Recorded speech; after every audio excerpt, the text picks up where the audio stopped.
Spirits of Vengeance, issue number 3 from Marvel Comics. So, yeah, on the cover, we can see Cosmic Ghost Rider. He doesn't appear in this whatsoever. And we also see, like, the Ghost Riders all attacking, I believe that's Danny. That doesn't happen at all. So, yeah, nothing on the cover actually happens in this issue. And that's not the only lie that we're going to get. So we start off this issue with a flashback with Danny as a kid. And he gets attacked by a crocodile, or maybe an alligator, and his sister comes in and saves him. And basically she says, you're my little brother, nobody gets to mess with you except for me. We gotta protect each other, right, Danny? I'll keep you safe as long as I live. And then we cut to the present day, where we see Danny as a Ghost Rider standing over his sister's grave that's lit on fire. And we see Sarah the caretaker. And when I just first saw this panel, before I read the dialogue, I thought this was a dude. I was like, is that supposed to be like some terribly drawn version of Johnny or something? This looks like a guy with a 70s haircut. This does not look like a woman whatsoever, but yeah, that's a woman. That's Sarah.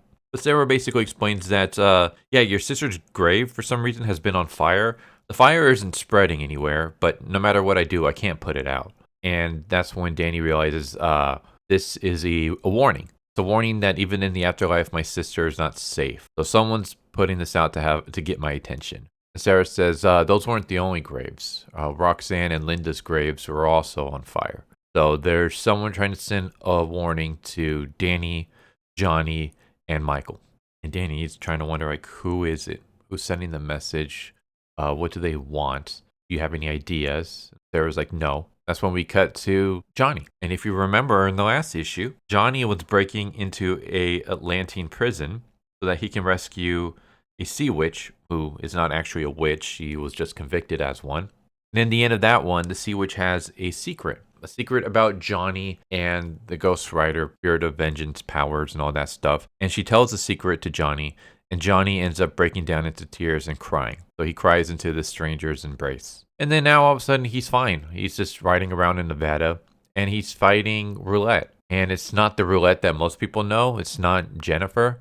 This is OG roulette. This is Dude Jensen, who, if no one remembers who Dude Jensen was, he appeared in the original Johnny Blaze run. I believe it's Ghost Rider Volume 2. It was like one of the first issues.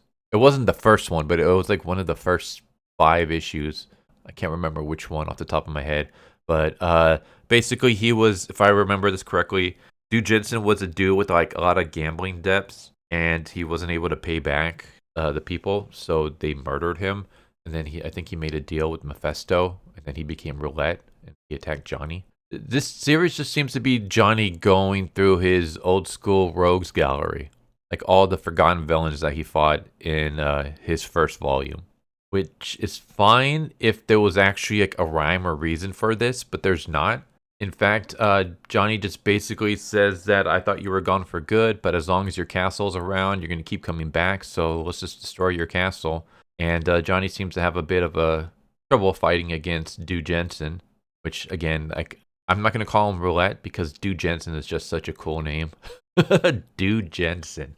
So that's when Danny shows up, and together they're able to defeat Dude Jensen and kill him once and for all by wrapping their chains around him and then driving in opposite directions and just basically ripping him in half. That's when Danny talks to him about talking to Sarah and the grave and all that stuff. And Johnny just says that he talked to someone and that there is a new Ghost Rider out there and they are hunting the other Ghost Riders. That was the big secret that caused him to break down and cry, was that there's a new Spirits of Vengeance out there. It's got to be something more. It can't just be that. Because how many Spirits of Vengeance are there out there already?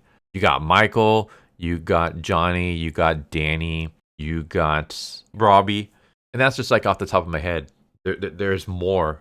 There's OG Vengeance, which is Michael. And then there's Kowalski. Is it Kowalski? The new Vengeance. So, I mean, there's tons of Spirits of Vengeance. So Johnny being told that there's another one wouldn't cause him to break down and cry. There's got to be something more to it. But that's the only information he shares, which begs the question, why aren't you sharing this information then? If there's something that's so big and so secret that of all the decades you've had this power, you've never realized it, and someone telling you about it causes you to break down into tears and crawl up into a fetal position and bawl into the chest of some stranger, you would think that it's got to be more than just, yeah, there's another ghostwriter out there that we don't know about. And you would think that it's got to be something so important that you would tell your brother about it when he comes and says, hey, there's things going down. There's someone targeting us. You think, yeah, here's some information that some woman in an Atlantean prison told me, but he doesn't do that. So then we have Vengeance, and he's going to fight against Kowalski, which is the new Vengeance. And we have like some meta breaking stuff where Kowalski is basically saying the reason I took your name and your appearance is because like I'm better than you and no one's going to remember who you are. You're forgotten. Whenever people think of Vengeance, they're going to think of me. And we get like a fight between the two. And I'm going to end that here. So I mentioned earlier that there was another lie. So here's the other lie. For anyone who's watched these videos before, I always put the solicitations in my video description. It's just something that I do. But here's the solicitations for this issue. Fire and Water. Johnny Blaze has done and seen a lot of things in the Marvel Universe. But there's one place he's never been.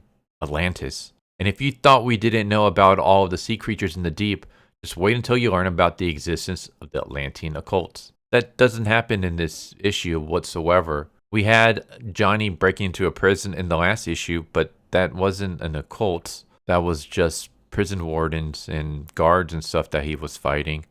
There's no Atlantean whatsoever in this entire issue.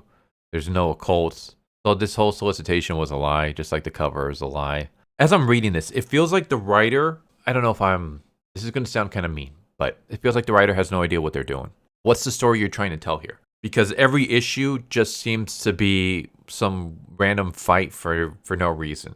Like we have Johnny fighting against the Harpies that he fought against in Volume 2, I should say, of Ghost Rider, as well as breaking into an Atlantean prison.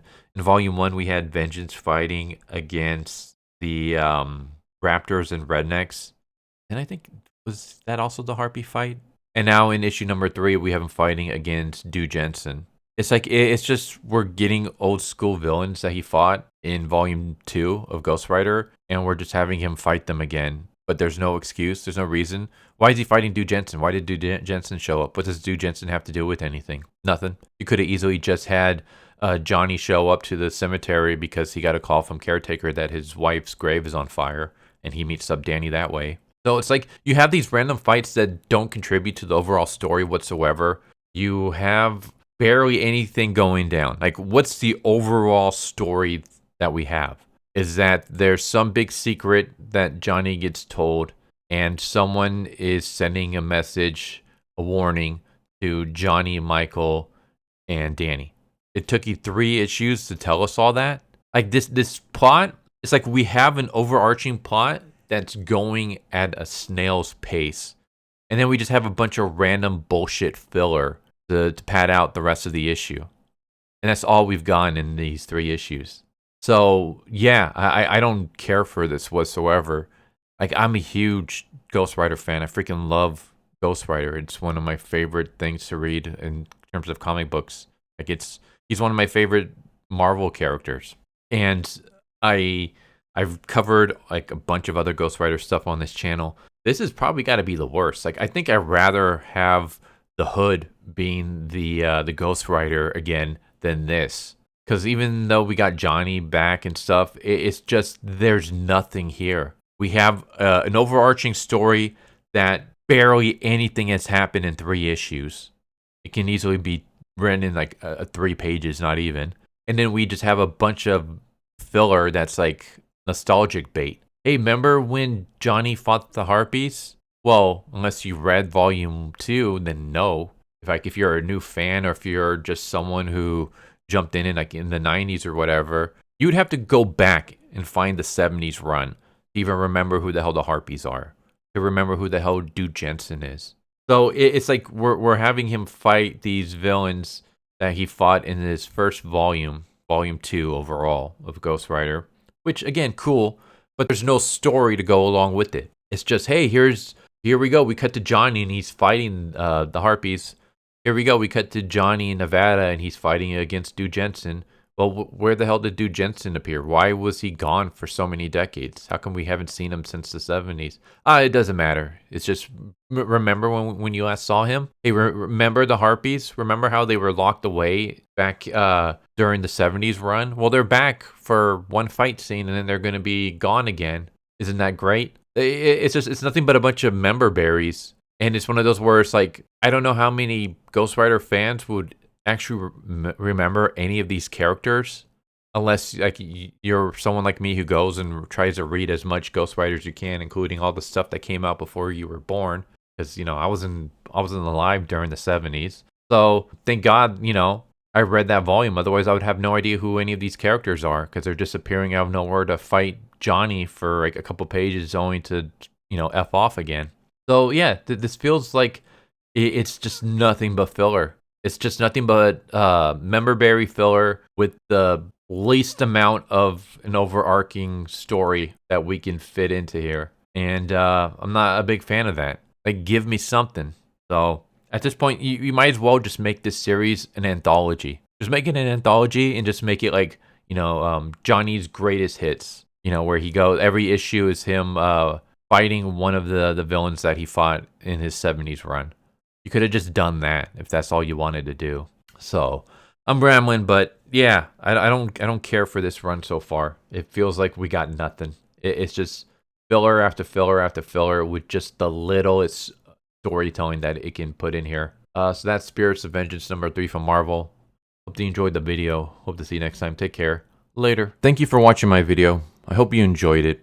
If you didn't, I still want to thank you for watching it this far, and I hope the next one is more to your liking. With that said, thank you once again, and I hope you guys and gals have a good one. Later.